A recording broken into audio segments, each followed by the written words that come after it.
Hello everybody, today we'll talk about how to fix or how to solve Roblox portrait mode. To know how to fix or how to solve Roblox portrait mode, you should just go to settings. Here in this page we click on apps, default apps, app settings. When you'll find this page, you'll enter to this window of Roblox.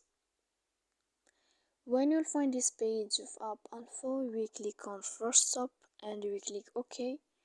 Here we go to click storage, then we click clear cache, and in the end of all these steps, then you can turn off your Wi-Fi.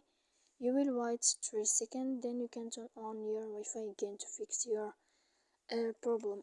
So please don't forget to support us by like and subscribe. See you next time in another video, and thank you for watching.